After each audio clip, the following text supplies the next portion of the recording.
Kita semua sekarang telah melewati 10 hari awal bulan Zulhijjah, di mana pada hari-hari tersebut terkumpullah ummahatul ibadah, pokok-pokok ibadah kepada Allah Subhanahu wa taala. Di sana ada takbir dari semenjak awal bulan Zulhijjah hingga tanggal 13. Di sana ada puasa, yakni puasa Arafah.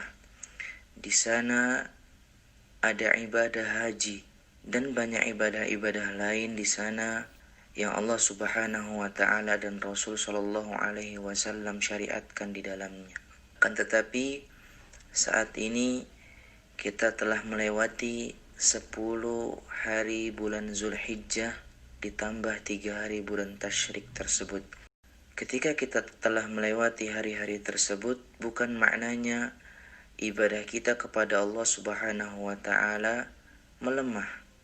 Bukan maknanya ibadah kita kepada Allah Subhanahu wa taala tidak semangat sebagaimana 13 hari tersebut. Akan tetapi ibadah kita kepada Allah Subhanahu wa taala tetap sama sebagaimana Allah mentakdirkan kita berada pada 10 hari bulan Zulhijjah tersebut. Rasul sallallahu alaihi wasallam mengabarkan kepada kita semua tentang kabar gembira, yang semoga kabar gembira ini menjadi penyemangat agar kita senantiasa bersemangat di dalam beribadah kepada Allah Subhanahu wa taala. Di dalam Sahih Muslim, Rasul sallallahu alaihi wasallam bersabda, "Al-ibadatu fil haraj kahijratin ilayya." Beribadah kepada Allah Subhanahu wa taala di waktu yang mana manusia sedang lalai. Al-haraj yakni sebagian para ulama mengatakan di waktu di mana para manusia sedang lalai.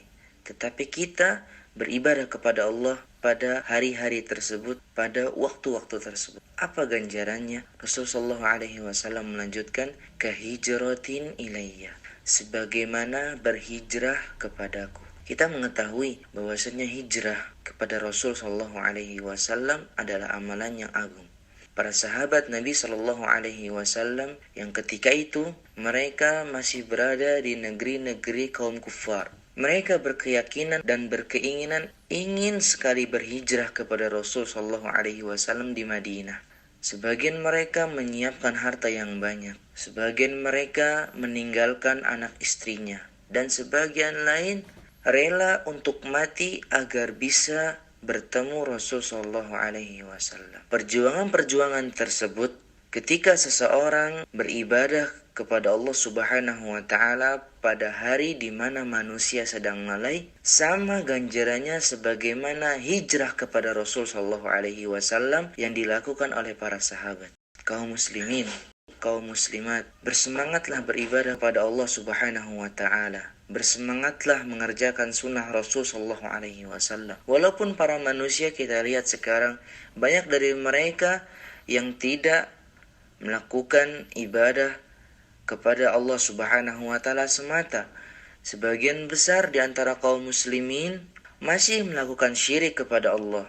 Sebagian besar di antara kaum muslimin tidak mengamalkan sunnah apa yang dibawa oleh Rasul sallallahu alaihi wasallam. Sebagian besar manusia bahkan meninggalkan apa itu tauhid, apa itu sunnah ditinggalkan. Maka wajib bagi kita untuk mengetahui dan mengamalkan apa yang telah kita ilmui dan beribadah kepada Allah Subhanahu wa taala sesuai dengan tuntunan Rasul sallallahu alaihi wasallam.